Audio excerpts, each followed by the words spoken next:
أشرف الأنبياء وعلى آله وصحبه أجمعين.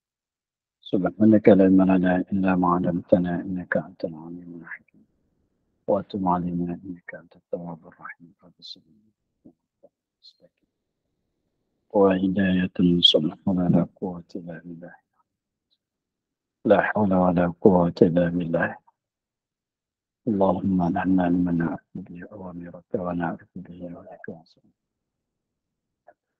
وإلهام الملائكة المقربين المخلصين من الظلمات وافتح لنا أبواب رحمتك وعلمنا أسرار حكمتك يا رب العالمين. رب اشرح لي صدري ويسر قال الشيخ المصلي تعالى نفعنا بعلومه في الدارين. Sekarang.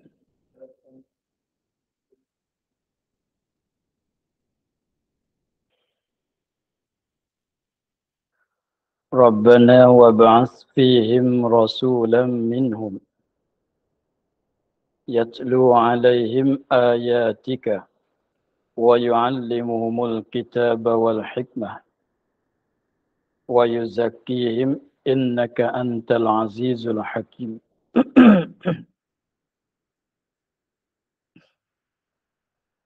ربنا وابعث فيهم رسولا منهم.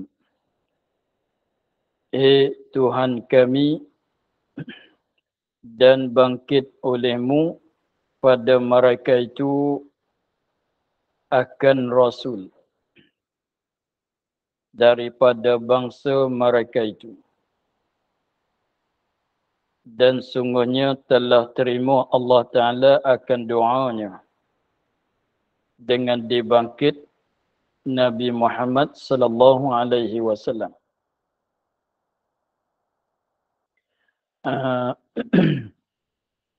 Cita-kitanya pada masa Nabi Ibrahim dan Nabi Ismail membangunkan Kaabah Baitullah. Masa itu mereka berdoa dengan beberapa beberapa permintaan yang diminta daripada Allah Subhanahu wa taala. Maka di sini setengah daripada doa yang Nabi Ibrahim minta kepada Allah Ta'ala juga.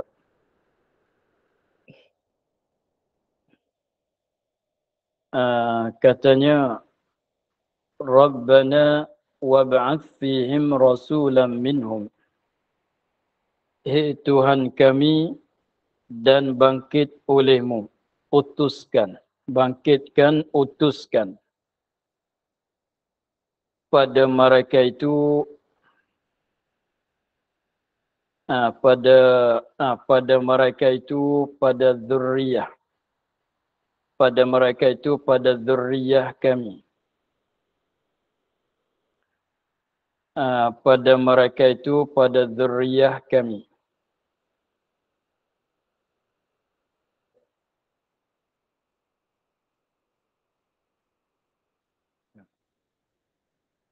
Pada mereka itu pada dzurriyyah kami.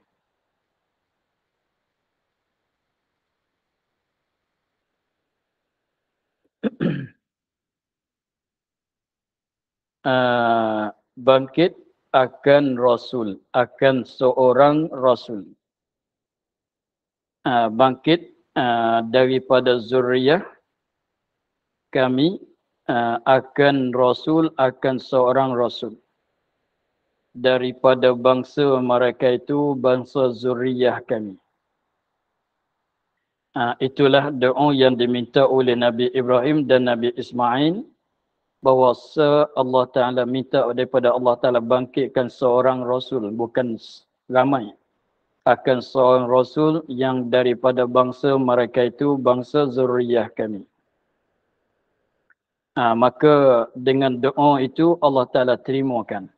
Dan sungguhnya telah terima, katanya, dan sungguhnya telah terima Allah Ta'ala akan doanya. Doanya sini kita kena kata begini, doanya doa Nabi Ibrahim dan Nabi Ismail. Bukan doa Nabi Ibrahim saja. Telah dan sungguhnya telah terima Allah akan doanya, doa Nabi Ibrahim dan Nabi Ismail dengan dibangkit Nabi Muhammad sallallahu alaihi wasallam. Dengan sebab Allah Taala terimakan doa itu, Allah Taala bangkitkan Nabi Muhammad sallallahu alaihi wasallam sebagai seorang rasul yang berketurunan daripada mereka, daripada Nabi Ibrahim dan Nabi Ismail. Kenapa yang saya kata tadi terimakan doanya, doa Nabi Ibrahim dan doa Nabi Ismail. Tak kata doanya doa Nabi Ibrahim saja. Sebab kita maklum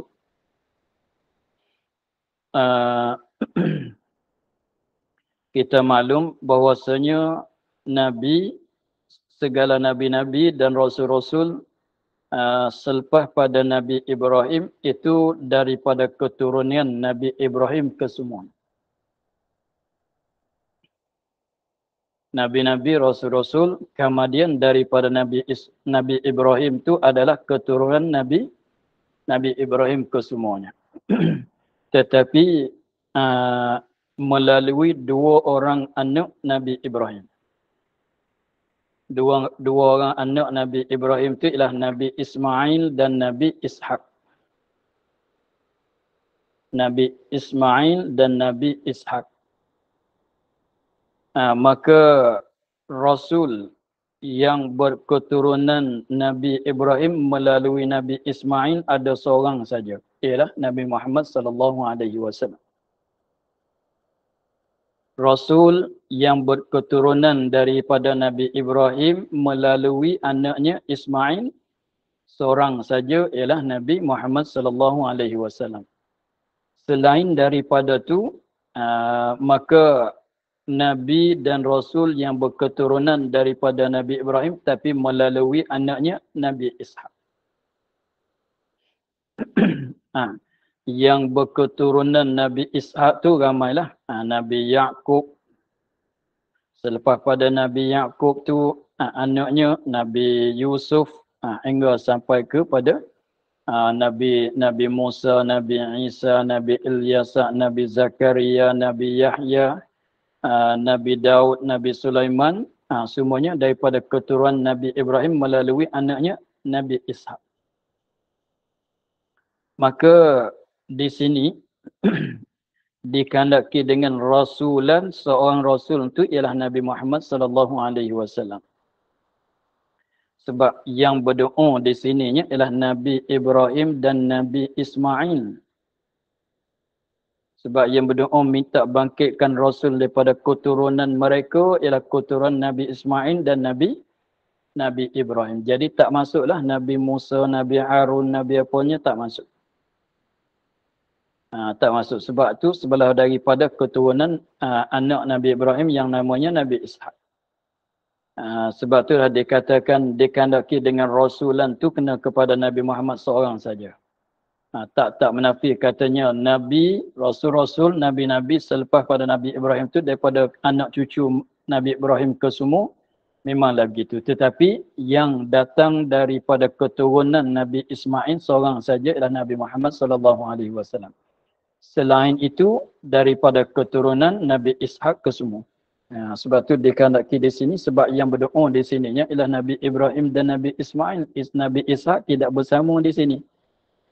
Nabi Ishak duduk kat lain. Yang ada kat Mekah ni, pada masa membinakan Kaabah tu Nabi Ibrahim dan Nabi Ismail saja. Sebab tu dikandaki dengan seorang rasul tu ialah Nabi Muhammad sallallahu alaihi wasallam. Sebab tu dia katanya Allah Taala terimakan doanya, doa Nabi Ibrahim dan Nabi Ismail. Maka dibangkitkan Nabi Muhammad sebagai rasul yang berketurunan Nabi Ibrahim dan Nabi Ismail. Betul.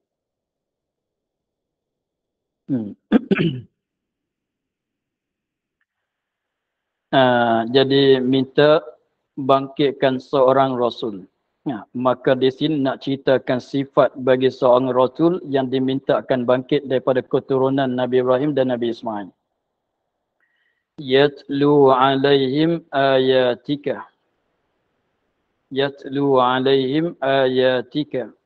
baca ia seorang rasul tadi atas mereka itu akas zuriyah akan ayat Quran engkau. Sebab rasul tadi kena atas Nabi Muhammad, maka baca ayat Quran lah. Baca tu maknanya menyampaikan ayat-ayat Quran kepada orang yang zaman Nabi Muhammad sallallahu alaihi wasallam. Nabi Muhammad tu menyampaikan akan ayat-ayat Quran kepada umat dia. Wa yu'allimuhumul kitabah. Saya ni baca bagi dengar, bagi tahu dan mengajar akan kitab. Wa yu'allimuhumul kitaba wal hikmata, dan mengajar ia rasul tadi, seorang rasul yang ialah Nabi Muhammad, mengajar ia akan mereka itu akan zuriyah, akan kitab Quran dan hikmat. Hikmat tu barang yang ada padanya daripada segala kismat, daripada segala hikmat. Barang yang ada padanya pada kitab daripada segala hikmat yang terkandung di dalam Quran. Jadi dia begini.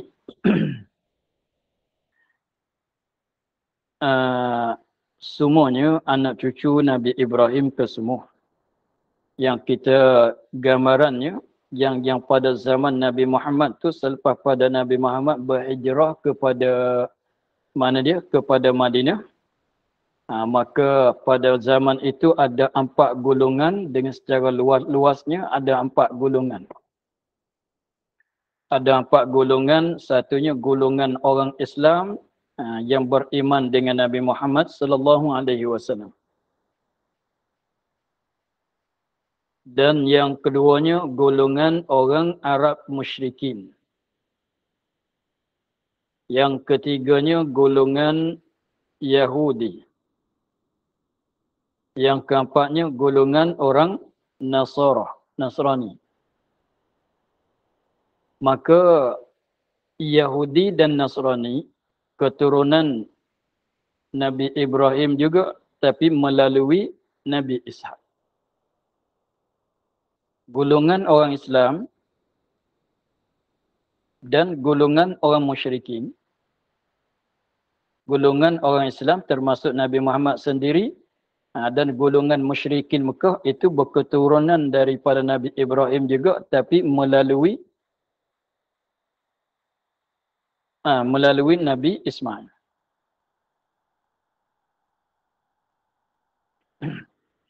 Melalui Nabi Ismail. Jadi maknanya kalau kita tengok kepada keseluruhan 4 golongan tadi, itunya daripada Nabi Ibrahim seorang. Tapi setengah tu melalui Nabi Ishaq, setengah tu melalui Nabi Ismail. Walaupun begitu sekalipun dengan secara asalnya daripada zuriyah Nabi Ibrahim kesemuanya. Jadi maknanya apabila dibangkitkan Nabi Muhammad sallallahu alaihi wasallam, tugasan Nabi Muhammad tu bacakan, menyampaikan ayat Quran kepada zuriyah Nabi Ibrahim. Menyampaikan, bacakan Quran, ajarkan Quran kepada zuriyah Nabi Ibrahim. Sebab pada zaman tu zuriyah Nabi Ibrahim itu semua. Yahudi pun zuriyah Nabi Ibrahim. Nasrani pun zuriyah Nabi Ibrahim. Musyrikin Mekah, bangsa Quraisy, bahasa Arab tu pun zuriyah Nabi Ibrahim juga. Jadi kalau kita kira dengan secara luasnya, Nabi Muhammad pada awal-awal pada zaman dia tu, dia menyampaikan Quran kepada zuriyah Nabi Ibrahim saja. Belum pada Islam tersebar sampai ke tempat kita, sampai ke China, ke mana pada zaman tu. Jadi mana Nabi Muhammad tu dalam pada masa dia, Nabi Muhammad menyampaikan akan Quran itu kepada keturunan Nabi Ibrahim saja. Tapi memanglah itu syariat Nabi Muhammad itu meratai segala manusia, segala bangsa. Tapi pada zaman dia belum terbuka kepada golongan lain. Tapi Nabi itu ada dakwah orang Arab, orang Yahudi, orang Nasrani. Daripada orang Arab tu jadi musyrikin, setengah daripada orang Arab tu jadi orang Islam.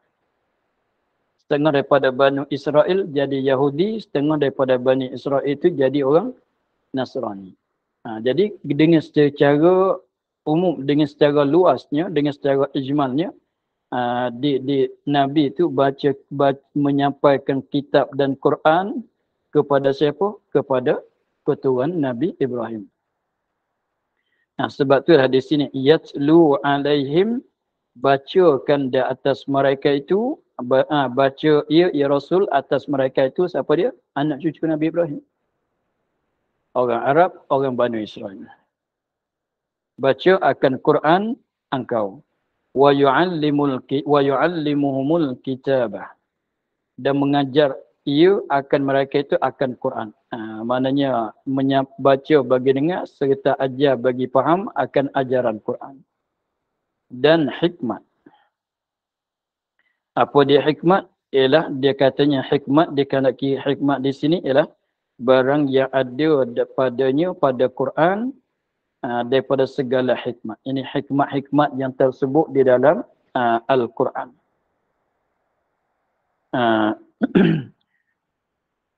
Tapi apa makna hikmat?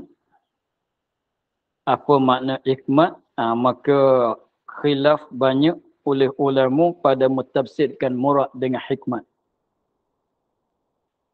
Jadi khilaf banyak di antara ulama pada mentafsirkan makna hikmat. Maka belum pada kita nak tengok makna dia, kita tahunya begini. Siapa yang mempunyai hikmat, dikatakan orang itu orang yang hakim. Katanya hakim, maknanya orang yang mempunyai hikmat. Orang yang mempunyai hikmat.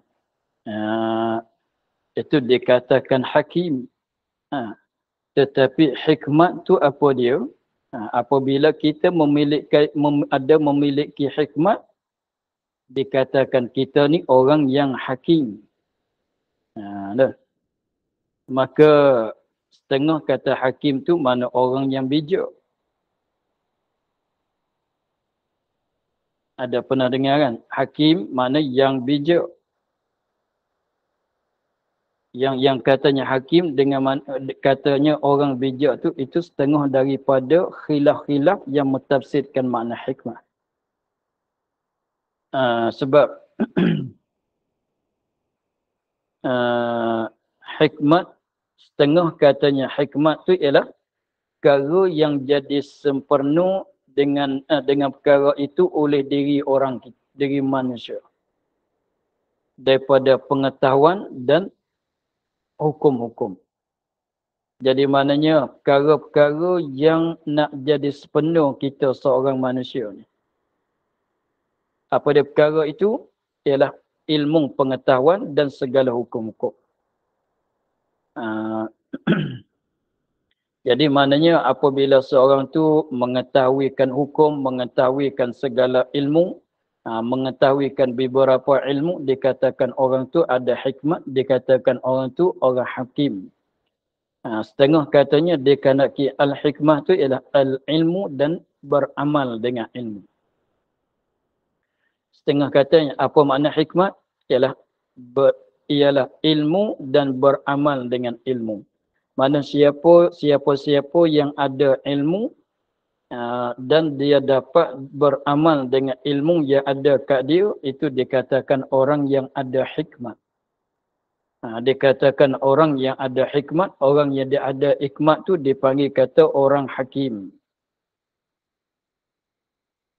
Jadi maknanya tak boleh nak kata orang yang hakim melainkan menghimpuni dua perkara. Ialah amalan dan ilmu dan amalan. Maka sekiranya dapat menghimpunikan dua perkara, itu dikatakan orang yang mempunyai hikmat, orang yang mempunyai hakim. Setengah kata begitu. Dan setengah kata pulanya,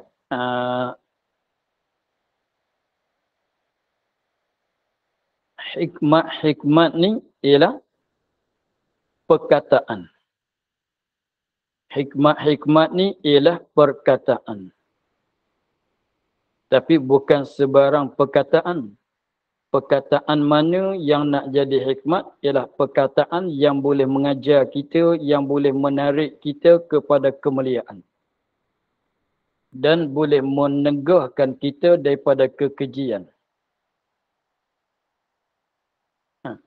Perkataan yang mengajarkan kita. Sebuah kataan yang mengajarkan kita dan boleh menarikkan kita kepada kemuliaan dan menjauhkan kita daripada kekejian. Maka perkataan tu dikatakan hikmat. Tapi sini perkataan tu maknanya bukan kena tahu orang lah. Sebab hikmat tu kena atas perkataan. Maka dengan hikmat dengan makna perkataan yang boleh menarikkan kita kepada perkara kepada kemuliaan dan boleh menegakkan kita daripada kekejian dan boleh menasihat mengajarkan kita, perkataan itu dikatakan perkataan hikmat. Perkataan tu perkataan hikmat. Maka tilik pada begitu kataan Quran, tilik begitu Quran pun hikmatlah. Ayat Quran pun boleh dikatakan hikmatlah. Hadis-hadis Nabi pun boleh dikatakan hikmatlah juganya. Sebab hadis Nabi pun perkataan, kalau kita beramal dengan hadis Nabi SAW akan membawa kepada kita jadi mulia dan lepas kita daripada kekejian, kehinaan. Begitu juga ayat Quran pun boleh panggil hikmat juga. Sebab kalau kita beramal dengan Al-Quran, kita akan jadi mulia dan lepas daripada kehinaan. Ayat Quran tu boleh beri pengajaran kepada kita. Kalau begitu, maknanya yu'allimuhumul kitab wal hikmata, mana hikmah tu ialah Al-Quran juga. Cumanya luas.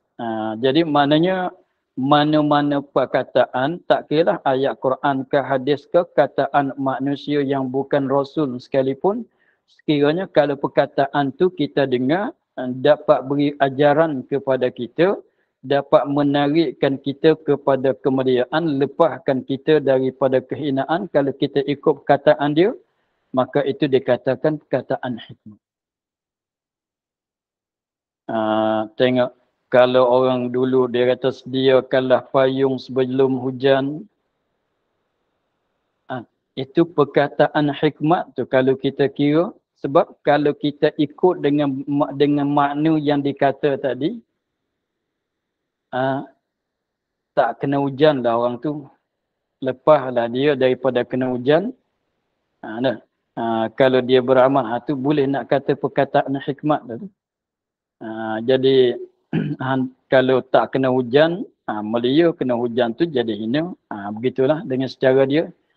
Jadi maknanya sebab itulah ada kitab-kitab yang kitab tasawuf tu kita maklum dengan kitab apa? Hikam. Kitab Hikam Ibn Atha'illah As-Sakandari. Sebab hikam tu jamuk bagi hikmat. Hikam jamuk bagi hikmat. Maknanya kitab itu ialah kitab menghimpunkan perkataan-perkataan hikmat. Kitab tu kitab menghimpunkan perkataan-perkataan hikmat. Tapi hikmat ni sebuah adab kita, tasawuf kita. Adab kehambaan kita, adab suluk kita. Setengahnya kata begitu. Di sinilah kita katanya perkataan hikmat yang selalu kita dengar. Perkataan hikmat, apa makna perkataan hikmat? Kataan yang boleh beri ajaran kepada kita. Dan perkataan tu kalau kita boleh ikut dia, dia membawa kepada jadi mulia kita dan lepas kita daripada kehinaan. Itu panggil perkataan hikmat.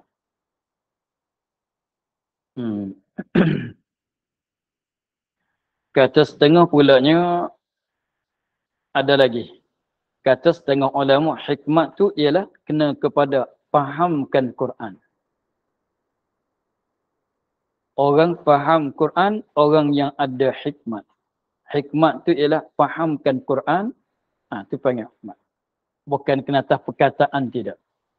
Mana fahamkan maksud ayat ni, kita duk belajar tafsir, nak dapat hikmat ni, nak faham Quran lah ni. Dan lagi setengah ulama katanya hikmat tu ialah faham agama. Fahamkan agama, macam ada kata man yuridillahu bihi khairan yufaqihu fid din. Siapa-siapa yang Allah Ta'ala kehendak nak bagi orang tu jadi baik, Allah Ta'ala bagi faham kerjaan agama. Maka fahamkan kerjaan agama kena kepada hikmat. Hikmat tu kena atas apa dia? Fahamkan kerjaan agama. Itulah antaranya khilaf ulama pada tafsirkan makna hikmat. Ala kulli hal, jadi setengah daripada doa Nabi Ibrahim ialah minta Allah Ta'ala bangkitkan daripada keturunan Nabi Ismail, Nabi Ibrahim dan Nabi Ismail akan seorang Rasul, maka Allah Ta'ala pun terima dibangkitkan akan Nabi Muhammad.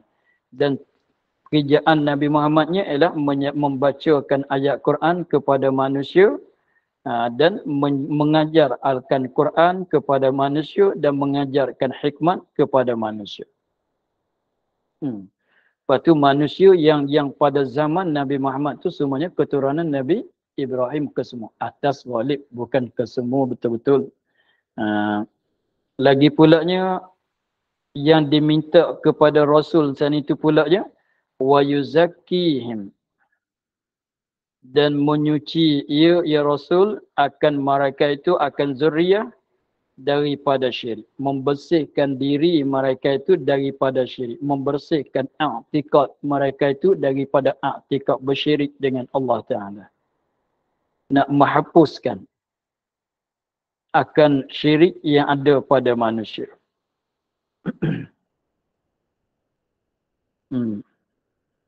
Itu apabila kita tengok doa tu betul yang jadi kepada Nabi Muhammad, tengok akhir-akhirnya kat Mekah habis musyrikin. Dah tidak ada orang musyrikin kat Mekah. Innaka antal azizul hakim.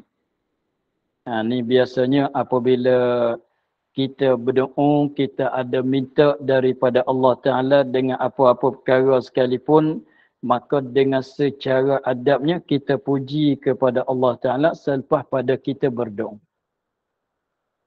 Selepas kepada kita ada minta kepada Allah Ta'ala dengan apa-apa perkara sekalipun, kita puji kepada Allah. Tengok sini Nabi Ibrahim puji kepada Allah dengan katanya bahawasa engkau itulah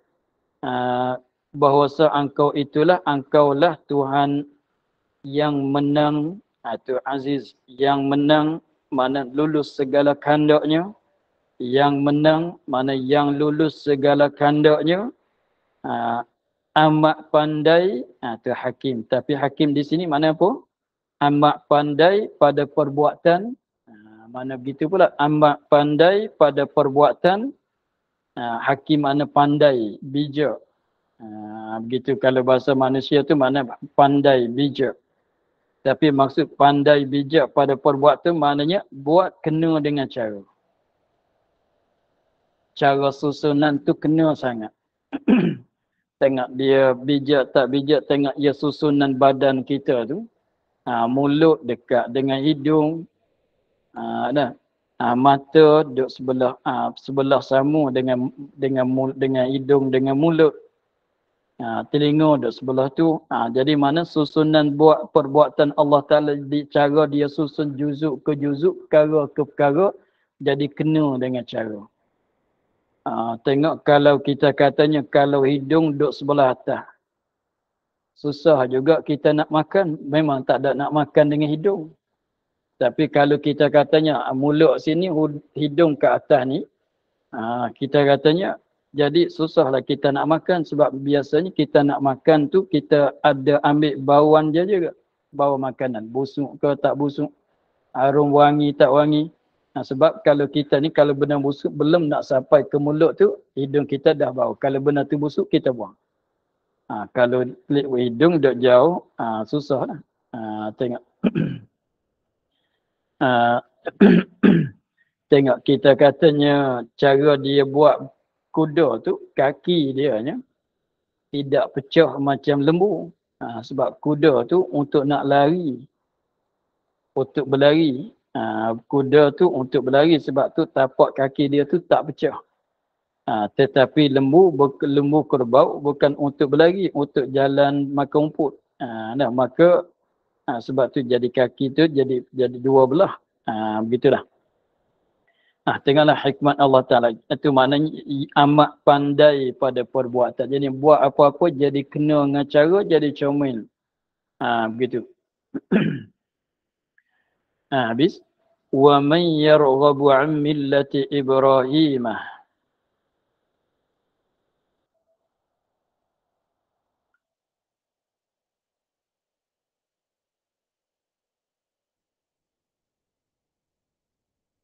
وَمَنْ يَرْغَبُ عَنْ مِلَّةِ إِبْرَاهِيمَ إِلَّا مَنْ سَفِهَ نَفْسَهُ.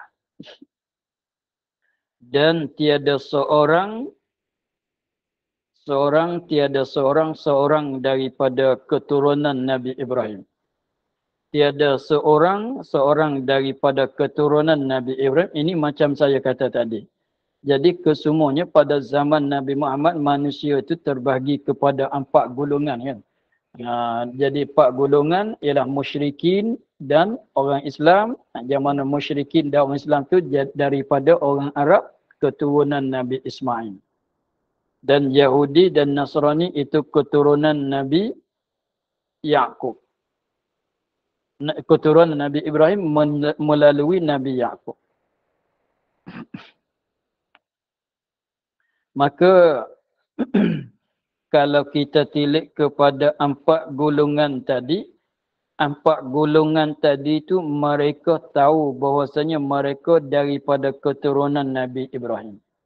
Orang Yahudi tahu, kata dia ni keturunan Nabi Ibrahim. Orang Nasrani pun tahu, kata dia ni keturunan Nabi Ibrahim. Orang musyrikin Mekah pun tahu, kata dia ni anak cucu Nabi Ismail, keturunan Nabi Ibrahim. Mereka tahu. Apakah lagi kalau orang Islam tahu sangat-sangat. Jadi maknanya 4 golongan tadi, 4 golongan tadi ialah golongan zuriyah Nabi Ibrahim kesemuanya. Maka apabila begitu, sebut kata Nabi Ibrahim, 4 golongan tadi sanjung tinggi kepada Nabi Ibrahim. Sebab sebagai nenek mereka. Orang Yahudi kasih kepada Nabi Ibrahim. Orang Nasrani pun kasih kepada Nabi Ibrahim. Orang musyrikin Mekah pun kasih kepada Nabi Ibrahim. Orang Islam pun kasih kepada Nabi Ibrahim. Maka tidak ada siapa yang tak suka kepada Nabi Ibrahim. Sebab adalah Nabi Ibrahim itu sebagai nenek bagi mereka kesemua. Maka sekiranya kalau suka kepada Nabi Ibrahim, mesti juga suka kepada Nabi Muhammad sallallahu alaihi wasallam. Kalau suka kepada Nabi Ibrahim, mesti jugalah suka kepada Nabi Muhammad sallallahu alaihi wasallam. Sebab apa? Sebab Nabi Muhammad ini ialah seorang yang diberdoa oleh Nabi Ibrahim dan Nabi Ismail. Pada tadi Ibrahim doa minta bangkitkan seorang rasul yang bacakan Quran apa tadi kan. Jadi kebangkitan Nabi Muhammad itu daripada doa Nabi Ibrahim. Ya. Maka sekiranya kalau tak suka kepada agama Nabi Muhammad, pada maknanya tak suka kepada Nabi Ibrahim. Kalau tak suka kepada Nabi Muhammad, maknanya tak suka pada Nabi Ibrahim. Kalau tak suka pada agama Nabi Muhammad, pada maknanya tak suka kepada agama Nabi tak suka pada Nabi Ibrahim. Sebab kebangkitan tu, sebab setengah daripada doa Nabi Ibrahim tu doa bagi bangkitkan seorang Rasul yang ialah Nabi Muhammad. Maka ceritanya, nak boleh datang cerita di sininya ialah Abdullah bin Salam. Abdullah bin Salam, dia seorang ulama Yahudi. Abdullah bin Salam ni dia mempunyai 3 beradik lelaki semua. Dia mempunyai 3 beradik. Jadi dia tu seorang ulama Yahudi yang betul-benar mengikut ajaran Taurat. Apabila Nabi Muhammad datang ke Madinah, dia terus beriman dengan Nabi Muhammad sallallahu alaihi wasallam. Apabila dia beriman, dia pergilah bercakap dengan dua saudaranya.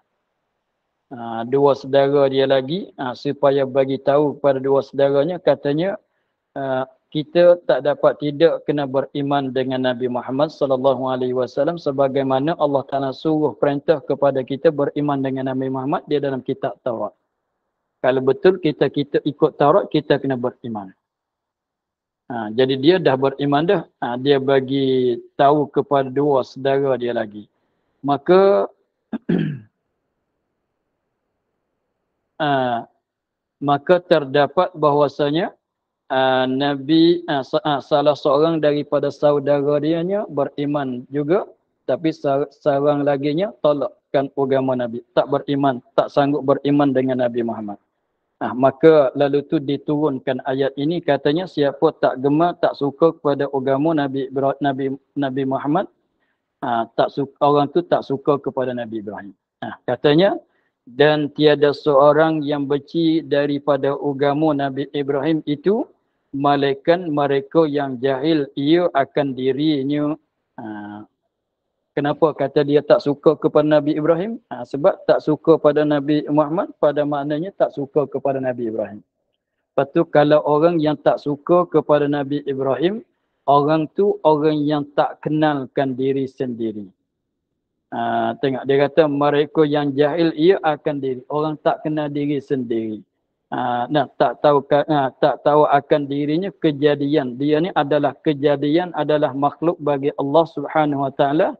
Wajib atasnya ibadatnya atau meringankan dengan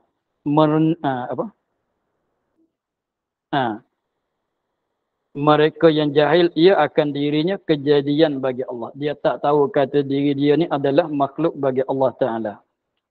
Satu makna atau meringan, makna jahil atas pada jahil. Atau orang tu meringan dengan dia dengan dirinya dan menghinakan dia kan dirinya.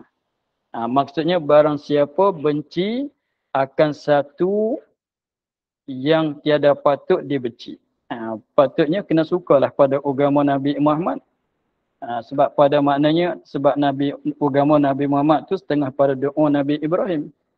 Maka sungguhnya melentang diri bagi kekejian dan kehinaan neraka. Jadi maknanya siapa tak suka kepada agama Nabi Ibrahim, dia ada dua makna bagi safiha. Safiha tu maknanya kalau tak suka, illa man safiha nafsahu. Dia ada khilaf. Setengah katanya siapa tak suka kepada Nabi Ibrahim, malaikat orang itu orang yang jahil kepada akan diri sendiri bahawa diri dia tu makhluk bagi Allah, kena ibadat kepada Allah. Itu safiha makna jahil. Setengah kata safiha tu makna meringankan. Meringankan diri, makna tak berat, buat tak berat kepada diri sendiri. Buat tak amati dengan sendiri, tak penting kepada diri sendiri. Maknanya meringan ke diri sendiri, benda yang baik untuk diri dia tak buat. Benda yang jadi manfaat, jadi kebaikan untuk diri dia tak buat. Itu maknanya setengah pada makna safiha juga ada khilaf. Atau safiha tu makna apa? Menghinakan. Safiha makna menghinakan diri. Menghinakan diri, mengkejikan diri dengan sebab dia tak beriman dengan Nabi Muhammad, membawa pada diri dia tu jatuh dalam kehinaan, diazab ke dalam neraka. Tu ada, jadi setengah katanya safiha makna jahil, setengah kata safiha tu makna meringankan diri, setengah kata safiha tu makna menghinakan diri, mengkejikan diri. Itulah.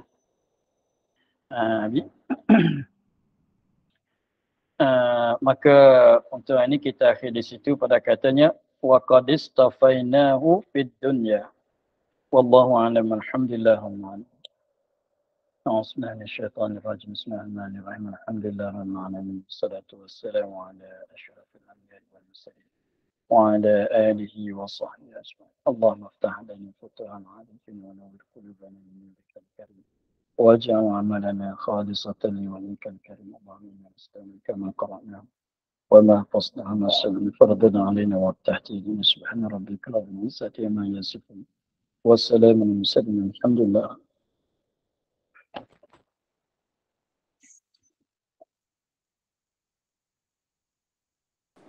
Terima kasih Baba. Assalamualaikum. Assalamualaikum warahmatullahi wabarakatuh. Waalaikumsalam warahmatullahi wabarakatuh.